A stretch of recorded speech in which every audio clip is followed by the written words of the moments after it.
It's time for a change. No more dealing with people who are selfish and insane. I feel the wind blowing, and now I'm better knowing.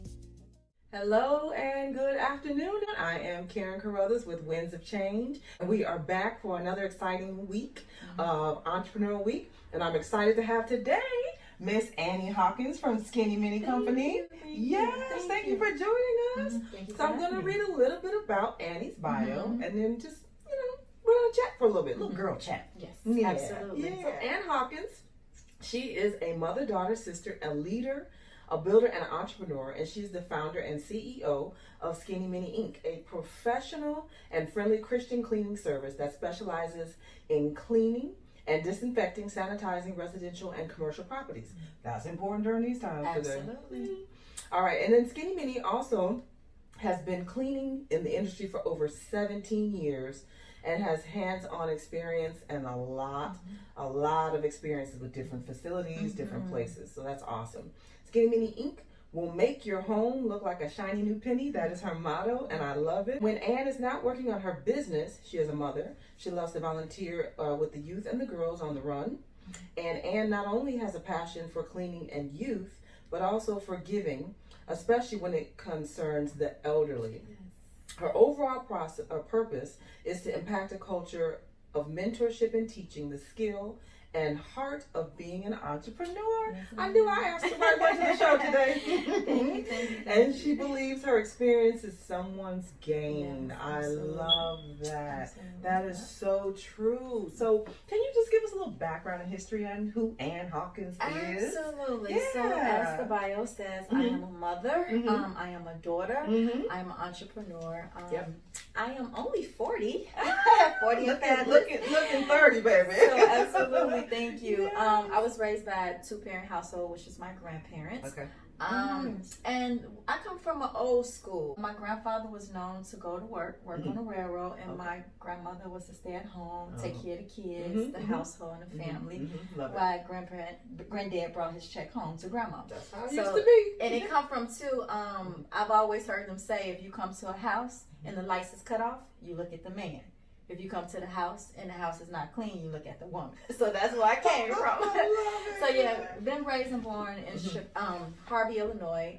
Raised by my grandparents. Junior high, and went to live with my mom for 3 years, and then I graduated a year early. Oh wow! Got on my own at 19 and been there ever since. Wow! Look at you. That's awesome. God is good. Nothing I did. Right. That's for all of us. That's amazing. And so what made you, or did you ever even work a 9 to 5?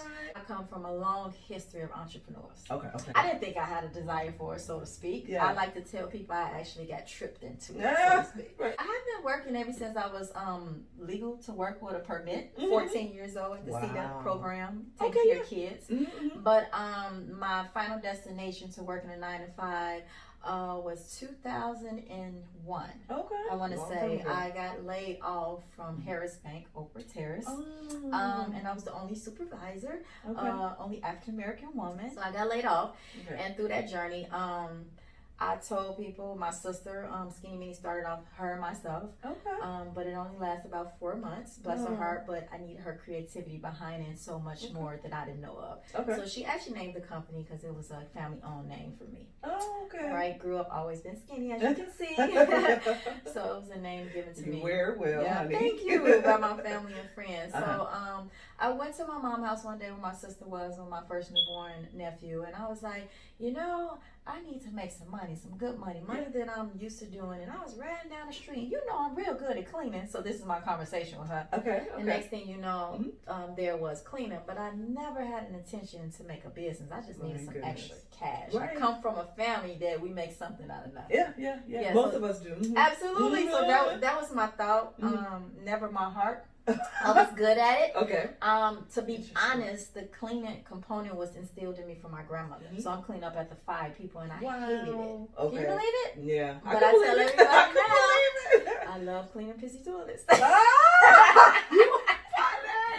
You are That's what I say now. And What it the keeps me world? humble. You know, I can remember sitting on my aunt's sofa and she braids hair, one of my aunts. Okay. And back then I started my business with a pager. I'm like, Auntie, this pager needs to go off. I mean, I was doing houses, 3-story houses for $60. Knew nothing.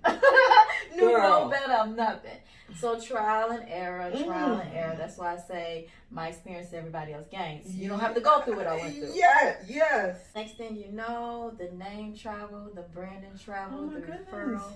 And I trapped up into my purpose and my passion. I thought I was going to be in the baking industry, do a little college, and continue on. Look, I noticed I said do a little college. I didn't finish. I didn't get my degree. It's all right. Yeah, You but have I a was successful like, business. thank you. And I was like, what in the world? And it's so funny because another aunt I had at the time, she had a bus transportation, Miss Jock's Transportation, that was named after her daughter, Jacqueline. God rest her soul. That auntie is deceased, Patricia Hawkins, my lifesaver.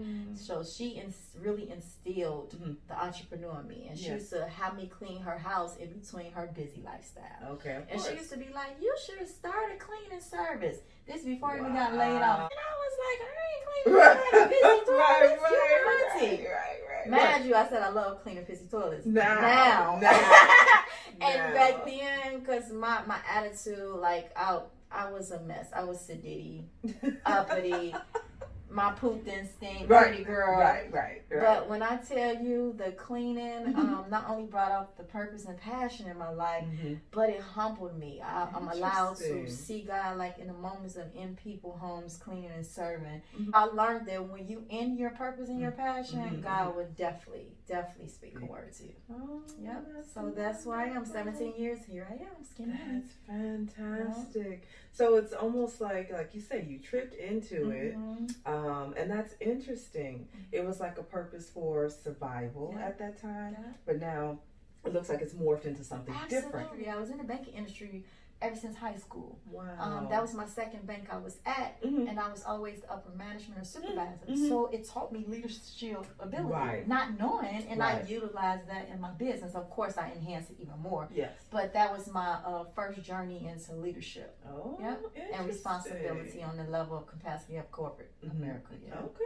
So as the business grew, and so you speak of leadership, now you find yourself having to hire individuals? Absolutely. I invested in me, and part of that invested in me, I received some life training coaching from Linnell Harris. He's on WVON. Okay. Very popular, well-known man, and he began to speak into my life. Okay. And at the opportunity that I was being coached on business and personal, because keep in mind, your business can only go as high as you are as the leader. That's right. So I know I need to level up, and I wanted to do a whole different brand. I believe before I leave this earth that my name will make a mark, not for me, but for the people in the legacy. For the generations to come, absolutely. of course. So he began to ask me, I was dialing back and forth, should I have employees, because I had employees in the back, and should I have independent contractors?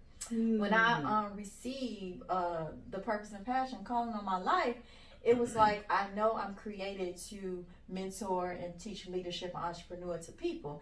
And God, I would throw tantrums about employees that I would get. They don't know this. They doing this. They doing this. And it was like if God slapped me in my face and was like, well, if I sent you someone with everything is going right, who would you mentor to? Rely on truth, compassion, and forbearance on your journey. This way you can have an awesome eternity. Winds of change have blown, and now your life is better, and this crazy world is gone.